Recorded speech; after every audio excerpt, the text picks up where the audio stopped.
Je vais finir de poser la pierre là. Je vais la coller puis après je vais faire les joints. Difficile à imaginer, mais dans 2 semaines seulement, Olivier, 45 ans, compte ouvrir son épicerie-restaurant au cœur de Montréal. Ce Français n'en est pas à son premier coup d'essai, c'est déjà la 2e fois qu'il crée une entreprise au pays à la fleur d'érable. Ma première création d'entreprise, j'avais 29 ans. Je pensais que j'allais révolutionner Montréal avec mes pâtisseries.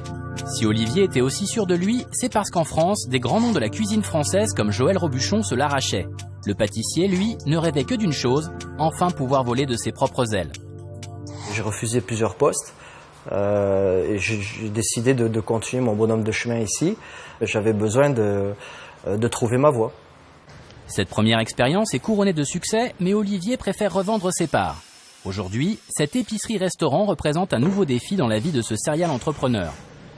Et même si Olivier connaît bien le Québec, il a préféré être conseillé tout au long de son parcours de création d'entreprise. C'est toi qui as posé ça, c'est clair? Oui, Okay. oui, j'en ai fait... C'est très beau, Olivier. Laetitia est conseillère dans un organisme public chargé d'aider les futurs patrons.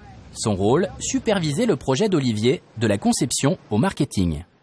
Donc moi, les conseils que je voulais te donner, des petites pancartes soit ici ou en haut, pour que tu sois visible aussi de loin avec les voitures. En plus de l'encadrement gratuit de Laetitia, Olivier touchera 350 € par semaine pendant 2 ans. Mais pour bénéficier de ce programme d'aide à la création d'entreprise, il a dû convaincre un comité de sélection. Dès qu'on voit que l'entrepreneur ne fait pas de vente, si son entreprise ne démarre pas, il est suspendu du programme. Donc il y a une obligation de réussite.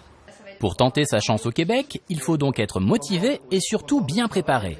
Pour un Français qui débarquerait au Québec, moi j'aurais 3 conseils à leur donner. En premier, obtenir sa carte de séjour. Deuxièmement, venir ici au début, essayer de travailler, accumuler de l'expérience. Et une fois qu'on a ça, lancer son entreprise avec cette expérience et ce réseau de contacts qu'on a. Au Québec, Olivier a trouvé bien plus qu'un épanouissement professionnel. Ça va, mon amour? T'as passé une bonne journée?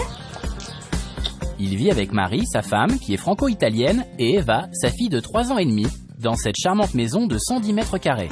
Ici, on a une qualité de vie, justement, parce qu'on a de l'espace, on a accès à la nature, on est à 10 minutes du centre-ville.